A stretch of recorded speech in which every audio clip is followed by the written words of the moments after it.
Shalom anak-anak, selamat pagi. Apa kabarnya hari ini? Semoga selalu sehat dan tetap bersemangat untuk belajar. Hari ini pembelajaran tematik kita, Ibu akan memberikan pembahasan Bu Pena tema 1, subtema 2. Anak-anak silakan siapkan alat tulis, siapkan buku Bu Pena dan juga buku catatannya. Pastikan anak-anak juga sudah berdoa dan sudah membaca renungan pagi pada pagi hari ini. Baik, Ibu akan mulai dari memberikan pembahasan dari Bu Pena halaman 35. Kemarin ini sudah anak-anak kerjakan tugas halaman 35 untuk muatan SBDP.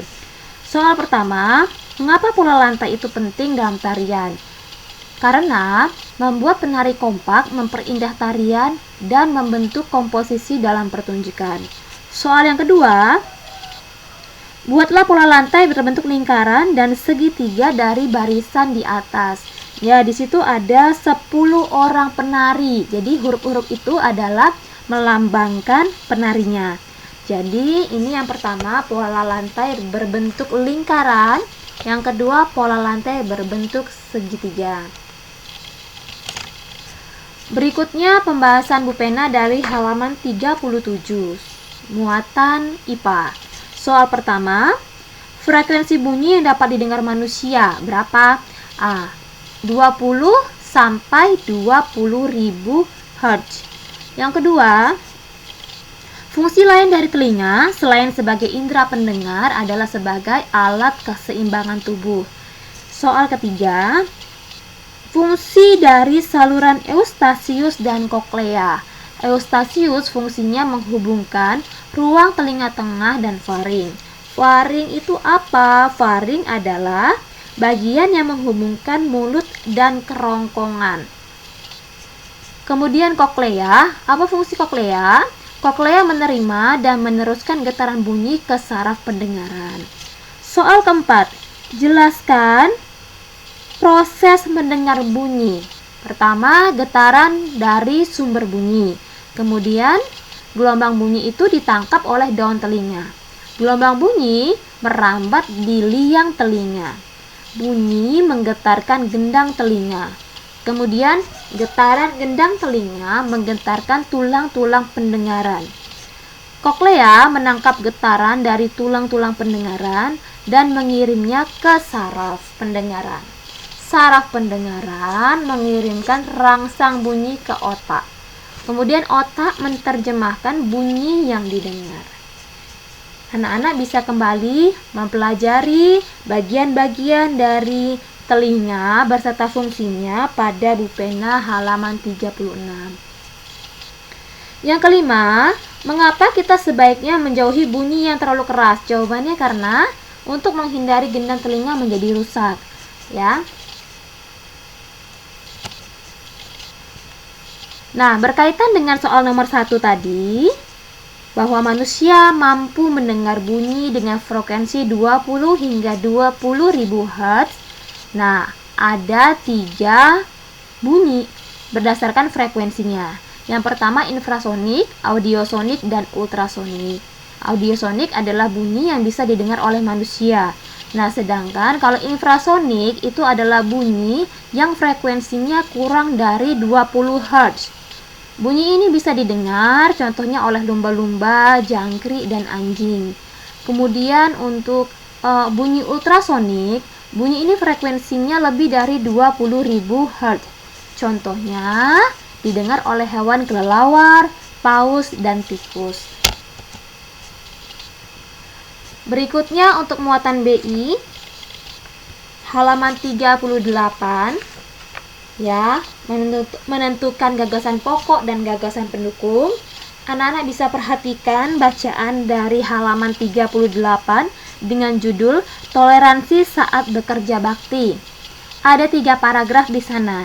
Jadi kita menentukan gagasan pokok dan gagasan pendukung dari masing-masing paragraf. Pada paragraf pertama, gagasan pokoknya terdapat pada kalimat utama yang paling atas. Anak-anak bisa menggaris dengan pena ya. Perbedaan tidak menghalangi seseorang dalam hidup bermasyarakat. Nah, gagasan pendukungnya kerjasama saat persiapan lomba kampung idaman. Dan gagasan pendukungnya satu lagi, macam-macam kerja bakti. Nah, ini bisa dilihat pada kalimat terakhir ya. Di situ dijelaskan warga melakukan misalnya kegiatan membersihkan selokan, kemudian menyapu halaman, menanam tanaman, dan lain sebagainya. Nah, pada paragraf kedua, gagasan pokoknya terdapat pada kalimat pertama. Pagi itu, keluarga Beni tidak ikut kerja bakti karena melaksanakan ibadah di gereja. Jadi, gagasan pokoknya itu kalimat utamanya. Gagasan pokoknya adalah ada warga yang tidak ikut kerja bakti karena ibadah. Kemudian, gagasan pendukungnya dari kalimat berikutnya. Nah, warga tidak menghalangi keluarga Beni untuk beribadah. Jadi, gagasan pendukungnya bisa diambil kesimpulan, warga menghormati warga yang menjalankan ibadah. Nah, di kalimat berikutnya lagi, kalimat terakhir, gagasan pendukungnya, warga senang dengan warga lain yang taat beragama. Pada paragraf ketiga, gagasan pokok, ini bisa kita lihat di kalimat terakhir. Sikap saling menghargai perbedaan membuat lingkungan menjadi rukun dan tentram.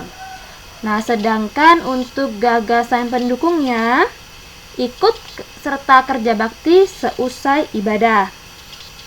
Kemudian satu lagi gagasan pendukungnya, pembagian tugas saat kerja bakti.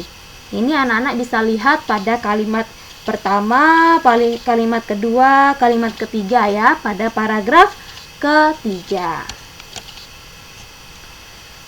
Kemudian berikutnya Ibu akan memberikan penjelasan tentang tes tertulis subtema 2 di halaman 48. Yang pertama pada muatan bahasa Indonesia. Di situ ada sebuah paragraf, soal nomor 1 adalah gagasan pokok pada paragraf di atas. Gagasan pokoknya terdapat pada kalimat keempat. Oleh karena itu, manusia merupakan makhluk sosial, ya. Kemudian soal yang kedua, gagasan pendukung pada paragraf di atas terdapat pada nomor.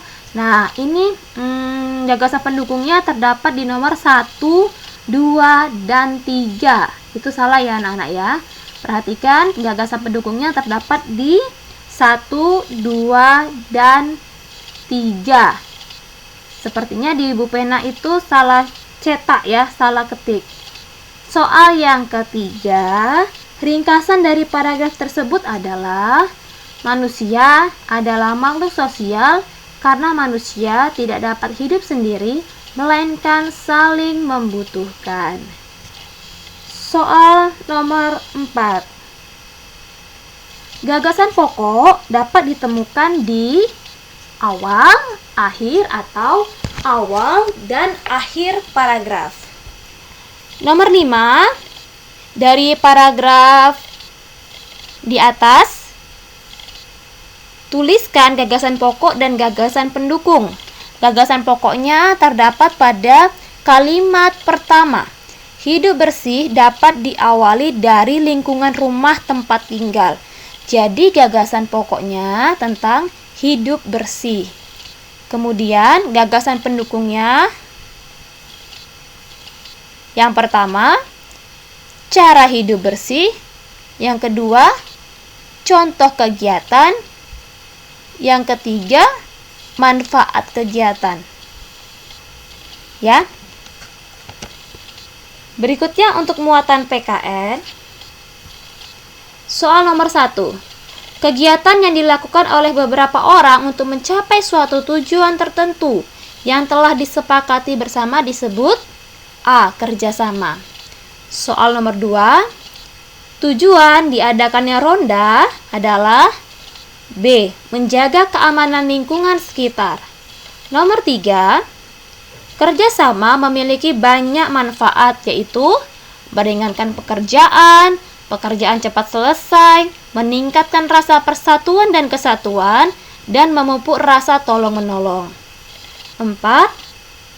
Sebutkan contoh bentuk kerjasama di kelas. Contohnya, melaksanakan piket kelas. Bisa juga contoh yang lain, misalnya kerja kelompok ya. Nomor 5. Tuliskan kegiatan kerjasama dalam keragaman agama yang ada di lingkungan sekitar.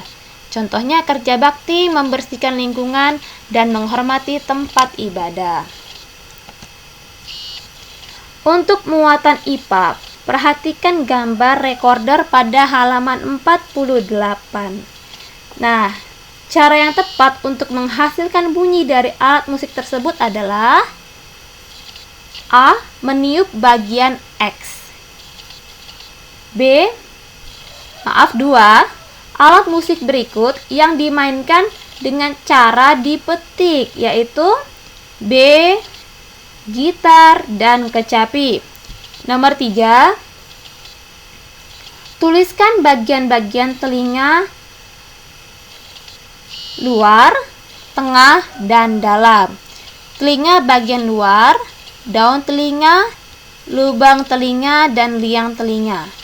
Bagian tengah, gendang telinga, tulang pendengar yang terdiri dari martil, landasan, dan sanggurdi, dan kemudian saluran Eustachius. Bagian telinga dalam, koklea, saluran setengah lingkaran, dan saraf pendengar. 4. Tuliskan proses mendengar bunyi. Tadi sudah Ibu jelaskan. Nomor 5. Tuliskan 3 cara menjaga kesehatan telinga. Yang pertama, bersihkan telinga bagian luar secara teratur. Kedua, jangan mengorek-ngorek telinga. Yang ketiga, jika kamu mendengar bunyi terlalu keras, segera tutup kedua lubang telinga agar gendang telinga tidak rusak. Muatan IPS KD 3.2. Nomor 1. Kitab suci agama Kristen adalah Alkitab. Nomor 2. Waisak merupakan hari besar agama Hindu. 3. Tahun Baru Imlek merupakan hari besar agama Konghucu. 4. Tempat ibadah umat Buddha adalah wihara.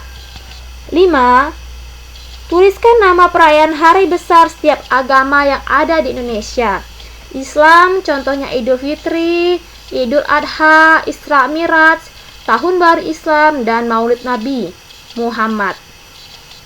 Kemudian Kristen dan Katolik, Natal, kenaikan Isa Al-Masih, dan wafatnya Isa Al-Masih. Hindu, hari besar agamanya Nyepi, Buddha, Waisak, Konghucu, Tahun Baru Imlek, dan Cap Gome. Muatan SBDP KD 3.3 nomor 1. Perpindahan tempat atau formasi dalam tari disebut pola lantai. B. Nomor 2. Fungsi lagu pengiring dalam tari adalah A. Menguatkan ekspresi tari. Nomor 3. Hitungan gerakan tari dapat disesuaikan dengan lagu pengiring. Nomor 4. Perhatikan skema pola lantai pada halaman 50. Kemudian, termasuk pola lantai keberapakah skema tersebut? Jawabannya pola lantai ke-3. Nah, kemudian buatlah skema pola lantai gerakan ke-4 dan ke-5. Gerakan ke-4 pola lantainya seperti ini, ya. Ini pola lantai zigzag ya anak-anak ya.